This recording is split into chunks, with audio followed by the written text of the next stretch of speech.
Alors, avec toutes les précautions que nous avons prises précédemment, on sait qu'on va opérer une simplification de la complexité en décrivant les langages. Et le premier langage, je vais dire, voilà, en regardant les besoins, voilà ce qu'on peut dire.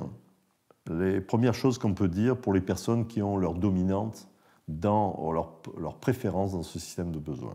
Donc on parle du profil R. On va parler du profil R, c'est ça, autour des besoins de la famille d'affection. Mais c'est pas, comme on le voit, c'est pas seulement l'affection, c'est aussi l'appartenance, la proximité, le fait d'avoir des contacts sincères, authentiques, etc. Le besoin de rassurance aussi, ainsi de suite. Appartenir à quelqu'un aussi. Oui, appartenir est vraiment très important.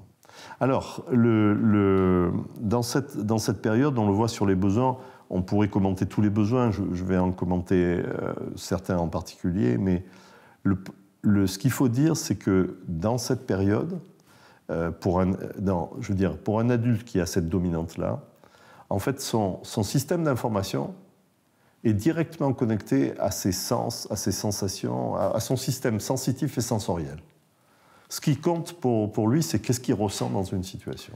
En fait, si on revient sur la première phase d'évolution d'un bébé de 0 à 1 ou 1,5, le bébé sent seulement. Il sent et il pleure au départ. Il sent. Voilà. Donc, la seule façon d'enregistrer ce qui se passe autour de lui, c'est le feeling, c'est la sensation. Voilà, c'est ça.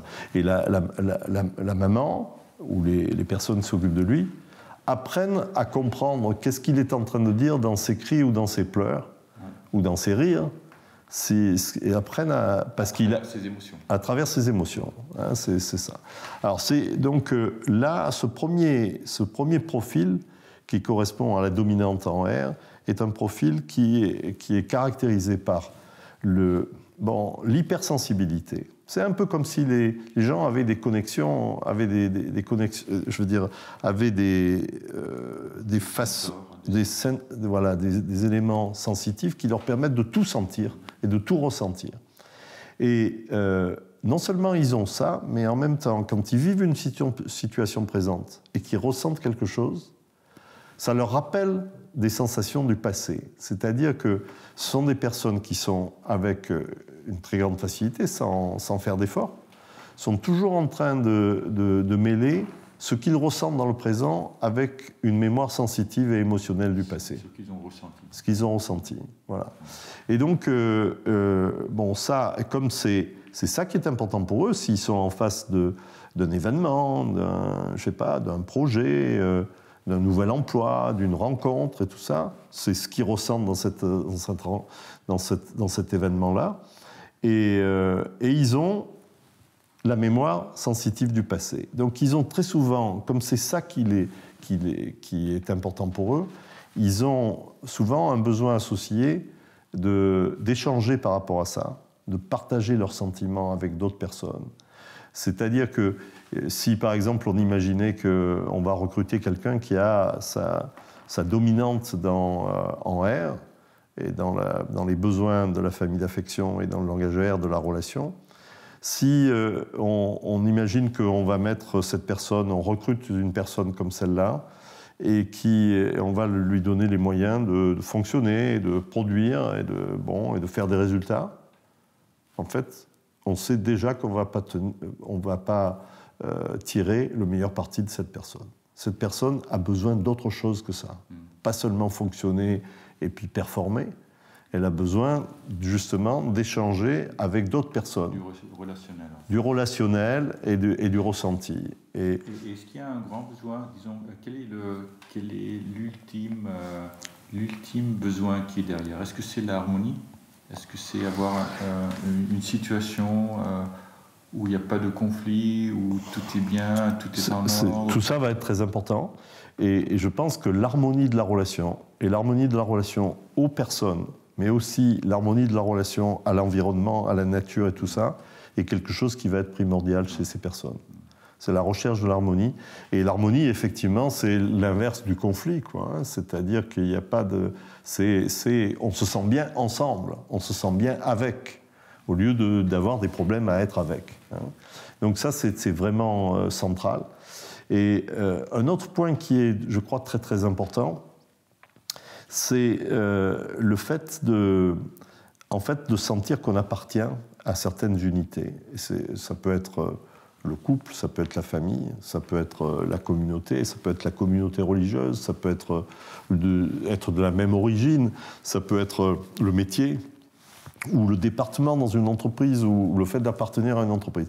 Tout ça va être très très important pour ces personnes. Comme les bébés qui sent, il appartient à la maman, il fait pas. D'une certaine manière, il fait un.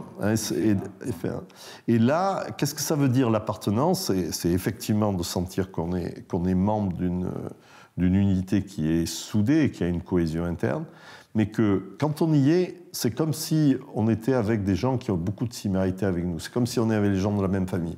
Et quand on y est, on sent qu'on y a sa place et qu'on est accepté là avec tel qu'on est, c'est-à-dire avec ses qualités et ses défauts. Le jugement n'est pas primordial, n'est pas premier, l'évaluation n'est pas première. Ce qui est premier, c'est l'acceptation. On fait part d'une famille. On fait part d'une famille, ouais, c'est ça. Ça, c'est très important.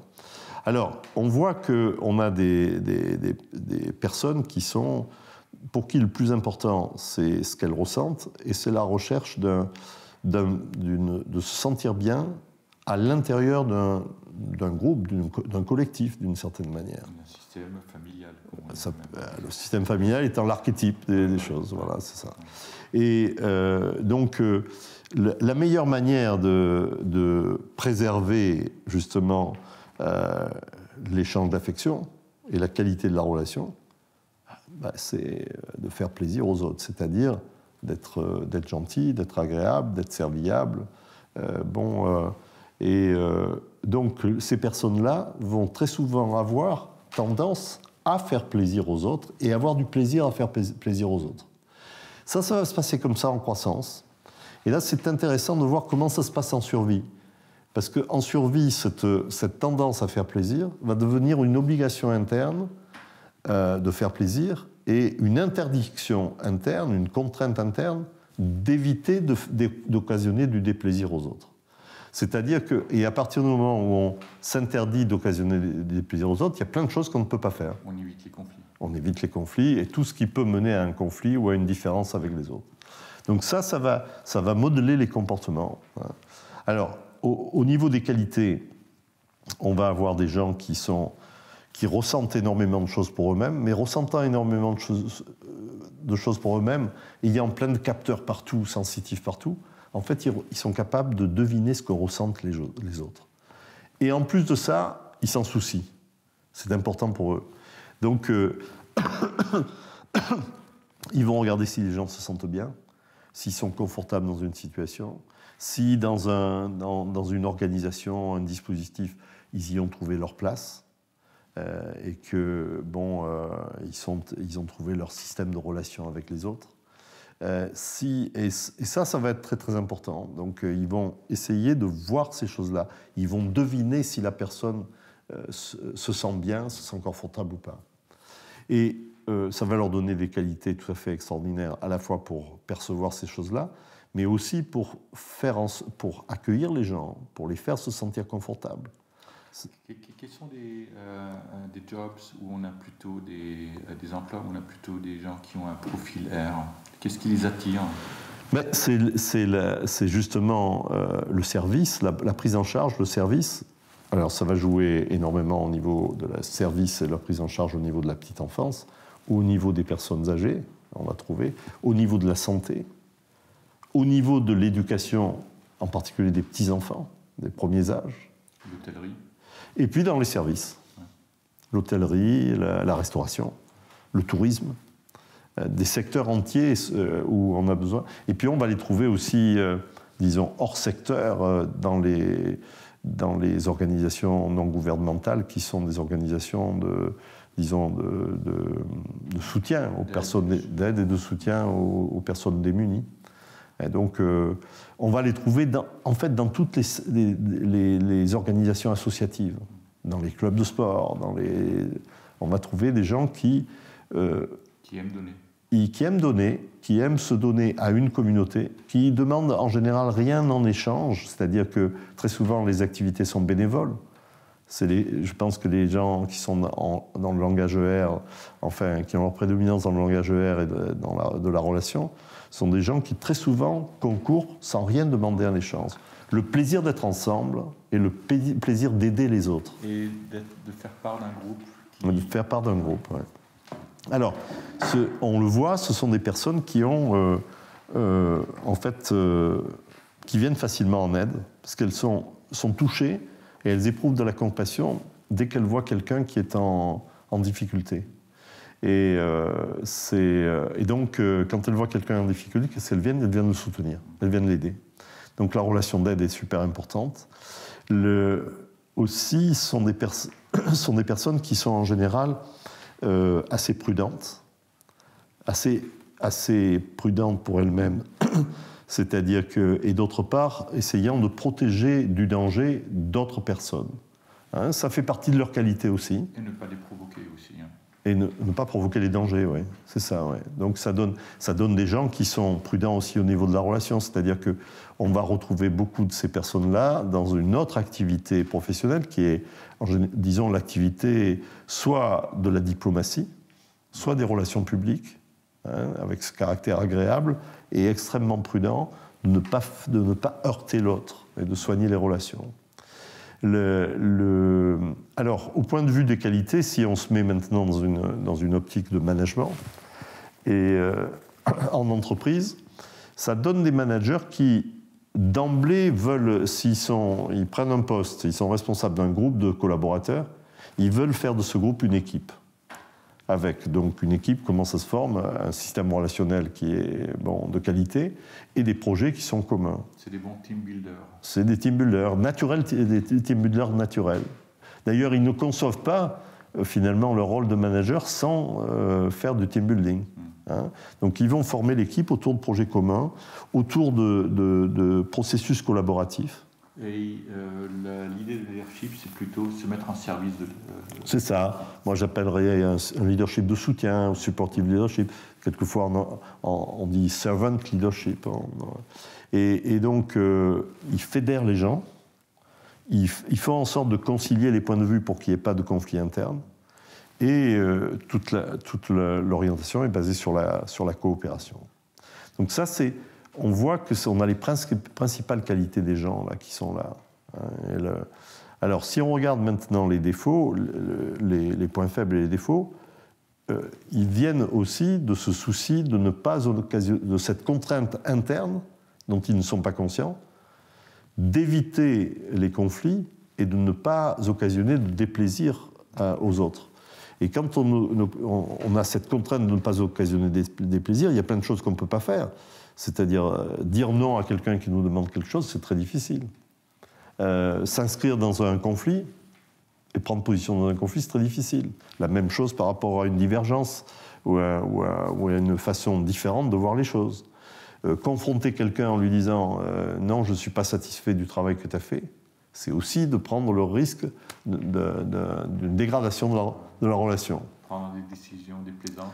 Prendre des décisions déplaisantes, radicales, faire élaborer une stratégie très nette, très pointue. Ils ont tendance en général à quoi faire? À faire des discours un peu ronds où tout le monde, finalement personne ne se retrouve mis en cause, en quelque sorte. Tout le monde peut se retrouver dans le discours qui est fait. Donc il y a un risque en fait, qu'on limite le conflit. Ils évitent les conflits, mais on peut dire que en fait, leur manière de ne pas résoudre les problèmes, c'est l'évitement. Ils ont une forme de passivité qui est l'évitement, ne rien faire, fuir la situation qui est conflictuelle. Fuir le conflit. Hein. Donc, il y a d'autres éléments aussi, c'est par rapport aux émotions. Dans les qualités, on a vu qu'ils faisaient un usage de la peur qui les rendait prudents, ce qui peut être évalué comme une qualité. En survie, en fait, ils sont surprudents. Surprudents et surprotecteurs, c'est-à-dire qu'ils dramatisent les situations, et notamment les situations à venir, comme étant pleines de dangers, de menaces et de périls potentiels. Donc plutôt comme, disons, un raisonnement victime. Alors, ils peuvent être en victime, c'est-à-dire qu'ils sont, je veux dire, il y a trop d'obstacles devant eux, il y a trop de dangers devant eux. Quelquefois, ils sont dans un processus de prise en charge excessive des autres pour surprotéger les autres. Hein, ils font l'un et l'autre. Mais en fait, tout part d'une dramatisation des dangers et des risques et des menaces et qui font qu'on devient surprudent et on devient surprotecteur. Et en fait, ça amène à quoi? Ça amène à se couper de l'action. Donc, leur forme de passivité aussi trouve leur origine là, dans ce processus émotionnel-là. Voilà. Alors, donc on voit les qualités et les défauts de ces personnes. On a dit où on les trouvait, hein, dans le travail social, dans les systèmes médicaux, dans la prise en charge des petits-enfants et des vieilles personnes. C'est quoi disons, si tu as quelqu'un qui a un profil R, oui. Et qui a en fait la tendance de tomber en survie, c'est quoi ta suggestion? Qu'est-ce que tu lui proposes? En fait, la clé, c'est il y a plusieurs clés. D'abord, s'il tombe en survie, ça veut dire qu'il manque d'énergie. Donc, il va falloir lui donner de l'énergie. Et l'énergie, c'est par rapport à quoi? Besoin d'affection, de proximité, de contact, d'appartenance, de rassurance, etc., etc. Ça, c'est le premier point. Non, là, tu es sur l'autre, mais si toi, tu reconnais que tu as ce profil-là, qu'est-ce que tu fais? C'est travailler sur ses peurs. C'est travailler sur les peurs. C'est travailler sur les peurs et de voir soi-même. Hein. D'abord, il faut aussi charger sa batterie, hein, si c'est ton travail sur l'autre, mais c'est sur nous-mêmes. C'est soigner sa vie de telle sorte on recharge notre batterie énergétique, c'est-à-dire qu'on est des gens avec lesquels échanger et qui ne vont pas nous juger, nous évaluer, mais qui vont nous accepter tel qu'on est. Ça, c'est le premier point. Le deuxième point, c'est de travailler sur les peurs. Et sur les peurs qui viennent d'une dramatisation des situations et qui aboutissent à de la passivité. Et de se demander quelles sont les raisons des peurs. Et se donner les moyens de savoir si les peurs sont réelles ou imaginaires, en quelque sorte. Et comment tu vois accepter que chaque individu, à la fin du jour, est autonome et qu'il ne faut pas aller sur une overcaring, comme on dirait, c'est la croissance qui est la clé, hein, par rapport à ça, c'est-à-dire la croissance, c'est préserver sa propre autonomie et protéger l'autonomie de l'autre. C'est-à-dire que pour ne pas rentrer dans une prise en charge excessive, dans une surprotection, qu'est-ce qu'il faut? Il faut faire en sorte de stimuler la demande de l'autre et de venir apporter quelque chose si ça correspond à une demande. Non pas de deviner la demande de l'autre et de venir faire son bonheur alors qu'il n'a rien demandé. Et d'une certaine façon, de faire attention à respecter, accepter l'autonomie de l'autre. Et de ne pas essayer de le mettre en dépendance par rapport à soi-même. Oui, tout à fait. Ouais. Ça va être très, très important. Ça veut dire que aussi en croissance, qu'est-ce qu'on va essayer de faire? On va essayer de faire en sorte que la personne en face de nous, qui pourrait être en survie par exemple, récupère sa capacité de poser des questions, de faire des demandes, récupère sa possibilité de dire ce dont elle a réellement besoin et comment elle voit la situation. Ce qui la préoccupe en fait. Oui, ce qui la préoccupe. Et ça. Vraiment dire et à ce moment-là, ça nous donne plus de moyens pour venir effectivement répondre, mais de manière adaptée, c'est-à-dire qui correspond à la demande de l'autre en face. Ouais. Bon, voilà pour ce premier profil. Merci. Merci.